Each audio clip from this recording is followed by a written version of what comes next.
Aku jahat ke? Nama aku Hafiz. Umur aku 10 tahun. Ayah dengan ibu bercerai. Aku waktu tu umur 10 tahun dan adik aku baru 3 tahun. Ayah aku ni dia kerja kerjaan dan ibu aku pula kerja kat kedai makan. Selama aku hidup dari kecil, dia selalu pandang rendah dekat kerja ibu. Bukan setakat ayah aku, saudara mara dia pun sama. Sebab semua kerja sedap. Ibu aku pula pada mereka kerja bawahan. Dan akhirnya ayah aku bercerai dan kahwin lain. Aku dan adik ikut ibu kita orang pindah sewa tempat lain. Sebab ayah aku sendiri yang cakap, korang ikutlah mak kau tu merempat ke mana. Ingat lagi, dia siap kasih kad kahwin untuk majlis dia. Kami bertiga teruskan hidup macam biasa. Setahun dua tu aku macam menyesal jugalah ikut ibu. Siap tanya mana ayah. Tapi aku ingat lagi masa tu umur aku 13 tahun, aku pergi rumah ayah aku. Dia tanya, kau nak apa datang sini? Terus sejak daripada hari tu, aku dah tak ada rasa dah. Macam rindu ke ataupun macam nak tanya mana ayah. Tak ada. Aku pun dari SPM, sambung diploma, sambung degree dan akhirnya grad Kungfu. Bergambarlah kami. 3 orang je, 3 beranak. Rumah tetap sama yang sewa dulu, flat 2 bilik 400 setengah sebulan. Tapi dah ada kereta second hand Wira. Ibu aku suruh beli, katanya senang lah nak pergi belajar. Mula-mula aku reject sebab aku nak ambil lesen mahal kan. Motor yang sedia ada tu pun aku sudah cukup dah. Tapi akhirnya aku beli juga. Lepas berempas pulas aku kerja part time campur dengan duit ibu. Nak mohon tu semua agak susah dan akhirnya Alhamdulillah dapatlah kami kereta pertama. Habis belajar waktu cari kerja ni, awalnya aku nak cari kerja kawasan sekitar JB je. Sebab dekat kampung halaman kan.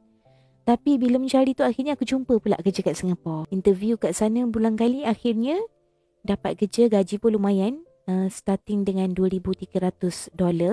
Kalau dekat JB yang paling tinggi pun offer 1,800, 1,900. Jadi aku rasa walaupun terpaksa bangun awal untuk beratur panjang lagi dekat border tu, berbaloi lah untuk aku kerja kat Singapore.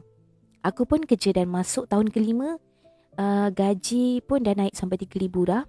Kami bertiga ni senang cerita dah hidup selesa dah dan dah pindah rumah baru. Waktu ni aku memang dah tak ingat terus dah pasal ayah aku, saudara mara sana semua aku tak ingat dah. Sampailah tahun 2021, okay, semua ingatlah kan masa tu COVID tengah rancak. Ditakdirkan ayah aku dan isteri dia meninggal dunia akibat COVID-19. Aku pun tak tahu sebab last aku jumpa ayah aku masa umur 13 tu lah. Sampailah aku tak tahu macam mana, okay, sepupu aku, dia jumpa aku, dia DM aku dekat muka buku, dia bagi salam, dia tanya, ini Hafiz ke? Anak sipulan-sipulan ni kan, dulu duduk dekat sana kan. Sekali dia bagi tahu siapa dia. Rupanya dia sepupu aku. Lepas tu dia bagi tahulah ayah aku dah meninggal. Aku pun jawab je lah, Innalillahi wa inna ilaihi raji'un. So aku tanya pula, sakit apa? Dia pun jawab, COVID. Dan dah selamat dikebumikan pun. Aku pun okey lah. Terima kasih sebab bagi tahu. Sekali tu, selang seminggu, dia DM lagi aku tanya, nak tengok tak gambar adik aku? Aku jawab lah, adik mana? Anak ayah aku dengan isteri nombor 2 tu? Aku pun jawab, tak payahlah. Tapi dia berkeras, dia bagilah gambar 3 orang tu. Sekali dia balas, mak diorang pun meninggal. Aku pun balas lah, salam takziah. Aku pun bagi tahu ibu aku yang ayah aku dah meninggal dunia. Selang 2-3 hari lepas tu, makcik aku, iaitu kakak kepada arwah ayah aku tu, datang. Aku tak tahu macam mana diorang dapat alamat rumah aku, tapi dia cakap dia tanya tempat lama kami dan ada orang bagi tahu. Jadi makcik aku pun ceritalah, ayah aku dan isteri dia meninggal, jadi tak ada orang nak jaga anak yang 3 orang tu. Lepas tu dia cakap, sebelum meninggal, arwah ayah aku pernah amanahkan anak tu untuk ibu aku jaga. Aku apa lagi? Terus angin.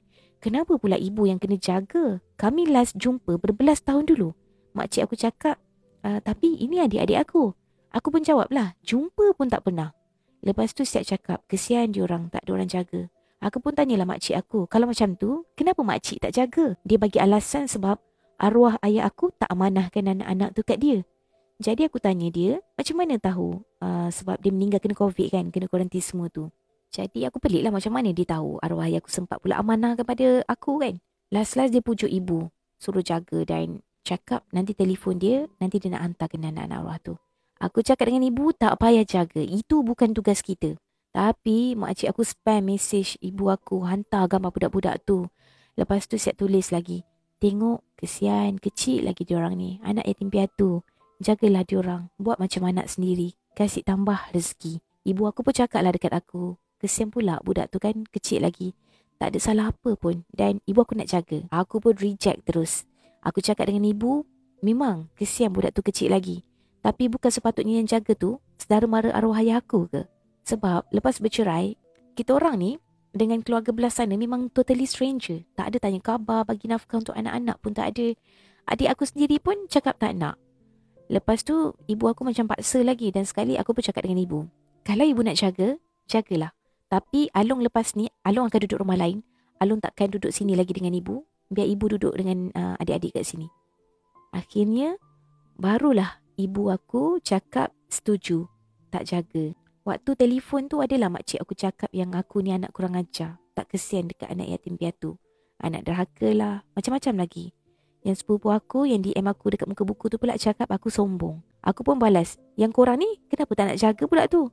Patutnya saudara mara jagalah. Tapi kenapa bagi dekat keluarga aku? Asyik ulang amanah arwah, amanah arwah. Aku pun balas, amanah kepala korang. Last aku bercakap dengan arwah ayah aku, umur aku 13 tahun. Sekarang aku dah 30 dah. Tiba-tiba pula amanah anak dia pada aku.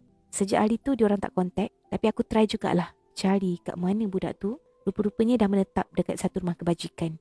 Waktu tu aku adalah pergi melawat. Aku jumpa dengan yang sulung umur 15 tahun. Aku bagi dia duit. Aku cakap guna elok-elok untuk belanja. Tapi aku tak bagi tahulah aku siapa. Cuma aku bagi tahu aku wakil daripada arwah ayah dia.